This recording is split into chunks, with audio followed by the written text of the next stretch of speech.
Hello नमस्कार, मी सोनाली. सर्वांचं मनापासून स्वागत आहे. सर्वांना श्री स्वामी समर्थ. कालच्या व्हिडिओला दिलेल्या प्रेमासाठी, लाईक केल्यासाठी, कमेंटबद्दल खूप मनापासून तुमचे आभारी. तर आज आपल्या घरी बाथरूममधून आलेला होता सरडा. हा सकाळीच आलेला होता.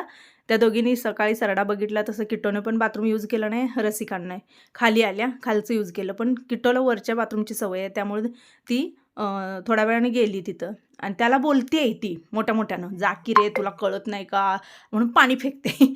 आणि मी खाली माझ्या ऑर्डरीची कामं काहीतरी माझं काम झाल्यानंतर करत बसलेली. रसिका पलीकडे गेली. रसिका यायला आणि हिजावरनं मोठ्यानं आपण भांडतो ना एखाद्या संग, असं मोठ्यानं भांडायला लागलं का आवाज येताना. रसिका म्हणली, ताई घरात कोण घुसले का काय, किट्टू कोणासंग भांडते वगैरे. मी म्हणते मी इथंच आहे आणि ही एकटी कोणाला बडबडायला लागली आहे, कोणाला बोलते. आणि दादा तर कॅमेऱ्यात दिसतात वरती टेरेसवरती आहेत, त्यांचं काम चालू आहे. आणि मग मी पण घाबरले, म्हणलं काय वानगडी अशी काही करायला लागल्या. म्हणून आम्ही दोघी पण वर पळत आलो. बघतो तर ती सरड्याला भांडत होती, जाकी रे तुला कळत नाही का, तुला दिसत नाही का वगैरे. म्हणून खिडकी दादाने उघडली आणि सरडा गेला. ए तू खिडकीच उघडली नाही, तू खिडकी उघडली नाही. मला माहित नाही मी उघडली होती का नव्हती. आता कसा गेला उघडल्या पप्पांना बघून बिला त्यो. तर पॅन्थरनं आज आंघोळ केलाय आणि जो आंघोळ घालणार आहे त्याचं लागलंय अर्ध डोकं दुखायला.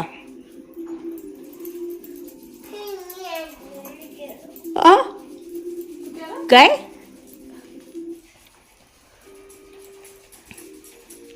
लय दुखतंय अर्ध डोकं, गोळे येतो लय.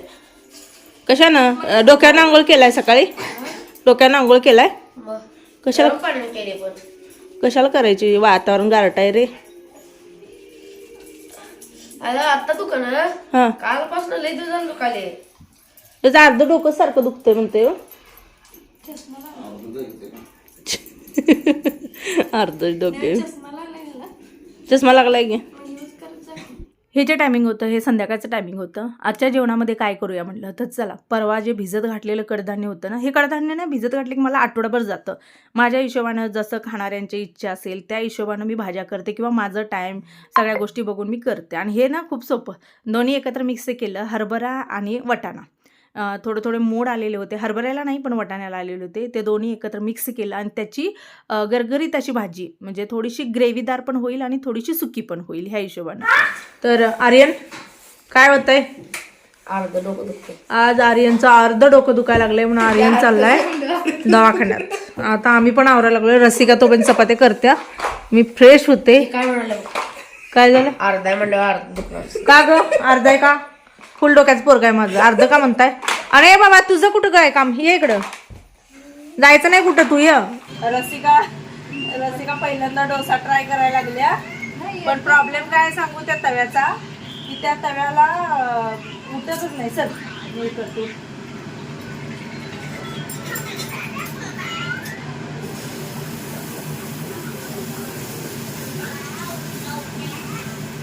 बरं झालाय, शिजून निघाले.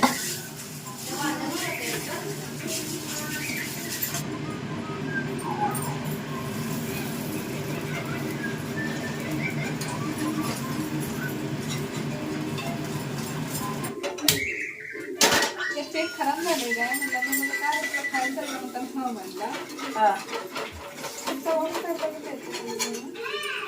तव्याचं काय उठच नाही. हा भाजून, दोन्ही साईडला भाजून देते तुला.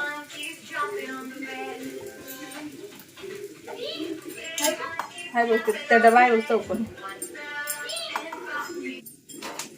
ए आर्यनदार टोपणात जेवायला लागलाय. पण कास्ट आयरन मध्ये एक प्रॉब्लेम व्हायला लागलाय ताई नो, तवा फक्त मधीच पेटायला लागलाय, हे तापायला लागलाय कळलं. हा हे पाहिजे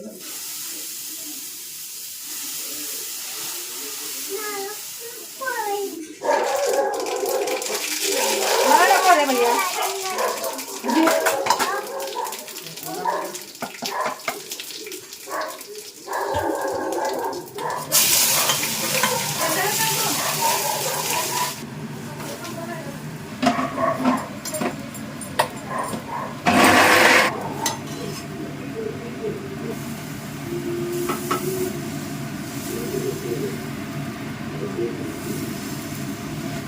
मोठी आंबोळी केली आता.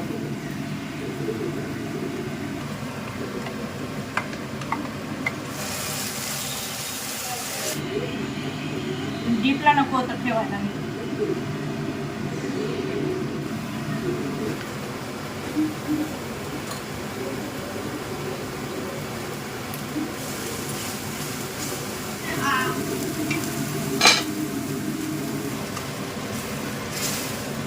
चीज टाकले त्यात घेऊन जा पोरांना दे.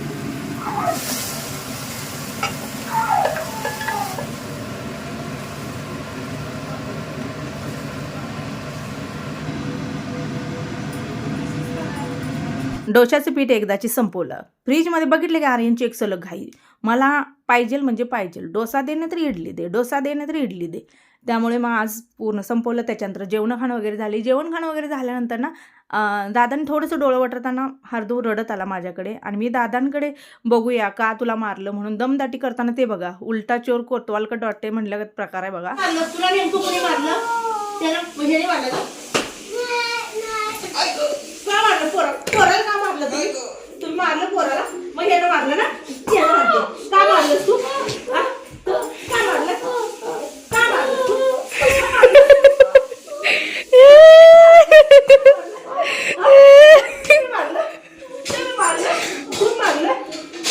कोण मारलं ते? कोण मारलं? मारलं? ए का रडवलं पोराला तुम्ही? तुम्ही का रडवलं? का रडवलं? का रडवलं? का रडवलं?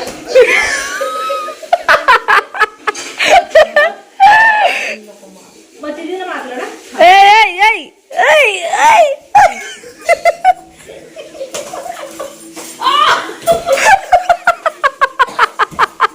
सॉरी म्हण.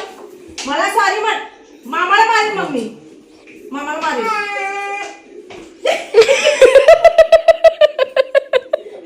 मामाला सॉरी म्हण. सॉरी म्हण. सॉरी म्हण मला सॉरी नीट म्हण. कान पकडून म्हण.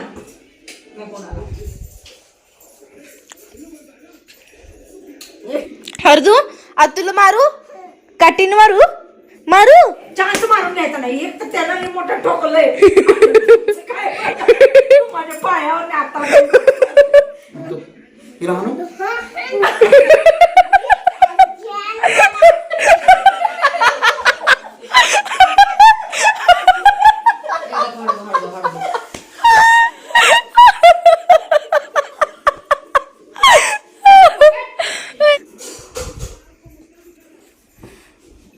आम्ही हाताने तर हाणाहाणी करत होतो. यानं डायरेक्टली मला रिमोट 3-4 जागी रिमोट मारले एवढे जोरात.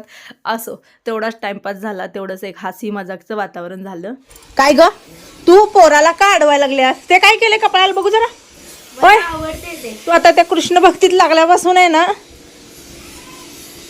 दाखव मावशांना बघू दे की. मावशा पण सांगतील असू दे ग. हे काय आहे? कृष्णाचं आहे ना? कशाने लावलं वाईट गंध? हे बघ हे आता. आवडते का मला? बरं ठीक आहे लाव. इथं जाणार नाही. वर चल, वर टेरेसला चल. हा चला चला चला चला. ए मम्मी ये ग. चला फास्ट. वर मामा काय करतात बघूया. चला ए रसिका दार लाव. ते भुसा जातोय खाली. हे काय घालायला लागलाय सांगा? कोंडा. घे भरून देत नाही घाला.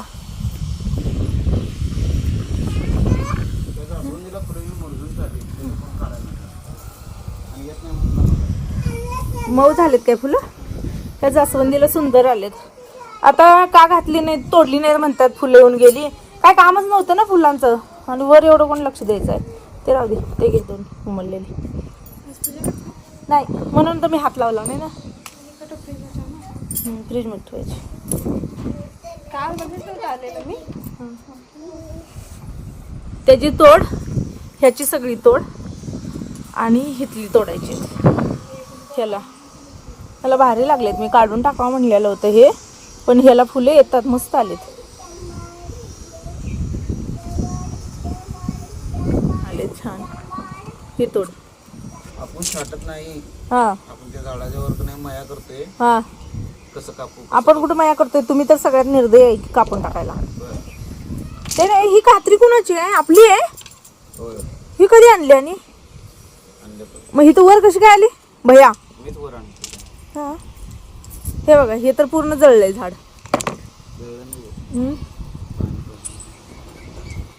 मी तुम्हाला बोलले होते ना की सध्या काही झाडं काढायची काम सुरू आहे, काही झाडं काढून दुसऱ्या झाडात म्हणजे कुंडीत लावायची काम सुरू आहे आणि काही झाडांना उकरून खत घालायचं काम सुरू आहे. त्याच्याबरोबर तो लाकडाचा एक भुस्सा पण आणलेला आहे बघा. ते माहिती घेतात. ते आता बऱ्यापैकी गार्डनिंगचं काम जे आहे ते दादा बऱ्यापैकी शिकलेत म्हणायला हरकत नाही आहे. आता हळूहळू इथून पुढं नवीन झाडं पण येणार आहेत, नवीन झाडं लावण्यात पण येणार आहेत. कारण काही झाडांचं लाईफ जे असतं ते खूप कमी असतं. ते काही लाँग टाईम आपल्यासोबत राहत नसतात आणि काही झाडं जी असतात ना ती राहतात. जशी गुलाबाची झाडं अजिबात काय होत नाही, का जळलं तर जळलं पण खराब होत नाहीत. तिथला गुलाब एक घे. भात कर कॉक पुढचा ते फिरवायचं नाही. पाणी भरायचं बाय, पाणी भरून देईल त्याला. त्याला पाणी मारायला ठेवून घ्या इथं. वैताग आणलाय.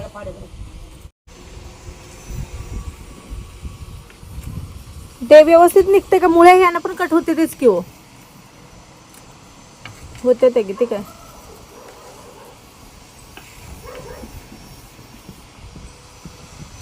घट्ट झाले का खाली? मग ते माझ्यामध्ये काढा पूर्ण व्हायला. ओ हे संध्याकाळचं टायमिंग होतं. थोडंसं खपली गहू राहिलेलं. म्हटलं चला रसिकाला पण खपली गव्हाची खीर आवडते आणि हार्दिक पण खातो आवडीनं. म्हणून म्हटलं जे आता उरलं सुरलं आहे तेवढं संपवून टाकावं. आज ना मी मुगाची डाळ घेतलेली आहे.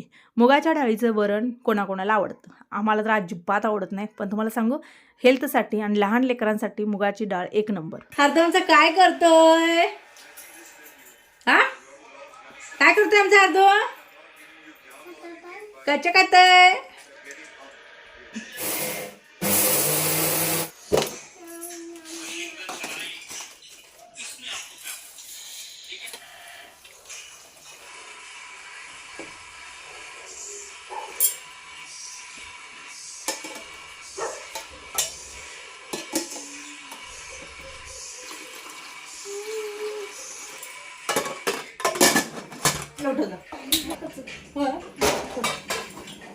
हे समोरचा पॅन जो आहे तो तुम्ही म्हणसाल की हा पॅन काय जुना आहे का काय, याचा अवतारच बिघडलेला आहे.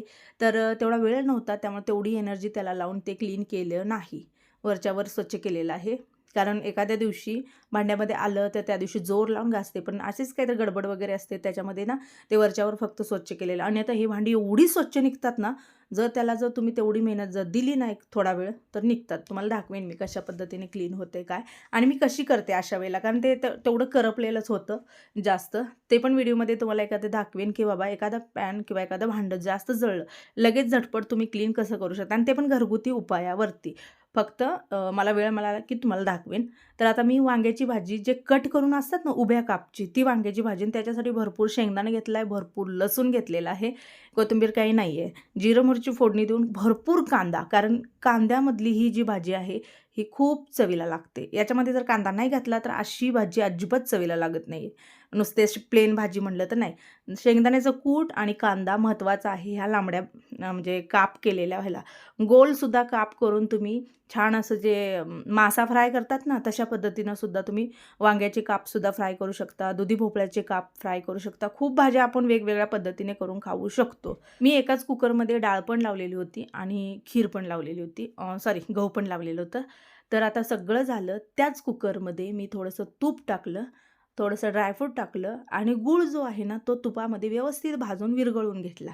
आधीच जर खीर टाकली ते गहू टाकले लगेच गूळ टाकला की लय पाणी सुटतं आणि पाणी एवढं सुटतं ना की मग ते विनाकारण पाणी आटवत बसावं लागतं. म्हणून काय करायचं, आधी गूळच आहे ना चांगला चरचरीत वाजेपर्यंत ना आधी गूळ ही करून घ्यायचा, पूर्ण शिजवून घ्यायचा गूळ आणि लगेच मग त्याच्यामध्ये गहू टाकायचे. लगेच आटरून येते, जास्त पाणीदार खीर होत नाही आहे. आता वेलची पावडर टाकलेली आहे, थोडीशी सुंठ पावडर टाकलेली आहे. वरून याला जर फोडणी दिली ड्रायफ्रूटची तर एक नंबर लागते, पण मी वरून नाही दिली, ऑलरेडी आधीच दिलेली. आणि शेवटला गॅस बंद करून मग मी घातलेलं आहे दूध. दूध घातल्यानंतर चालू करायचं नाही, ठेवून द्यायचं. आपोआप ते दुधामध्ये खीर जी आहे ती व्यवस्थित आटरून येते. पहिल्यांदा सुरुवातीला पातळ दिसते, पण नंतर खीर तुम्ही अर्ध्या तासानं बघितलं तर ती घट्ट दिसते. त्यामुळं सुरुवातीलाच थोडीशी पातळ ठेवायची. अगदी कमी वेळेत खपली गव्हाची, गावाकडे ना खपली गव्हाची खीर म्हटली की बायका एवढं टेन्शन घ्यायच्या. मी बघितलेलं आहे आईला, आजीला, मामीला लय टेन्शन घ्यायच्या. ते शिजवायचं, नंतर ते घोटायचं. आता बरं आहे ते आपलं मिक्सरवर फिरवून फोलपाटं काढून घ्यायची आणि ती तेवढी बारीक पण करत नव्हते. त्या अखंड गव्हाच्या खीर करायच्या आणि ती खरंच खाऊ वाटत नव्हती. मला तर अजिबात लहानपणी आवडत नव्हती. असो आजचं जेवण जे आहे चपाती आहे, भात आहे, वरण आहे, खीर आहे, वांग्याची भाजी आहे आणि याचं बघा, याला आम्ही चिडवायला लागलेलो होतो, तुझा पप्पा कोणाशी लग्न करतोय बघ. पप्पा कोणासंग लग्न करतोय? कोणासंग लग्न करायला लागलाय? पोराला लग्नातली सीडी दाखवल्या आणि सांगितलं तुझा पप्पा लग्न करायला लागलाय कोणासंग बघ म्हणून. हे बघू शकता किट्टो नेलपेंट लावताना हार्दिकनं काहीतरी पाडलं, ते पडलं आणि सगळीकडे तिथं नेलपेंट आधी मध्ये भरपूर सारी जागी झाली ती. हे काय अशी निघत नाही. तर तुमच्या घरात जर समजा लहान लेकरं असतील किंवा तुमच्याकडून जर असं पडलं तर कसं काढायचं? एक तर नेलपेंट रिमूव्हर जे आहे त्यानं निघतं, पण ते जर नसेल तर थिनर येतं बघा. थोडं थोडं जरी ड्रॉप दिलं जिथं असेल तिथं आणि एखाद्या कपड्यानं जर व्यवस्थित घासून काढलं तर अगदी आरामात इझिली निघून जातं. मला लई टेन्शन आलेलं होतं सुरुवातीला की बाबा आता हे काढायचं कशानं आणि पूर्ण निघालं तर बरं, डाग राहतोय का काय. पण बघा अक्षरशः एक नंबर एवढं स्वच्छ झालेलं आहे. असो चला ताईनो, मी या व्हिडिओचा इथंच एंड करते. व्हिडिओ जर तुम्हाला आवडला असेल तर जाता जाता लाईक जरूर करा. पुन्हा एकदा तुमचे मनापासून आभारी. श्री स्वामी समर्थ.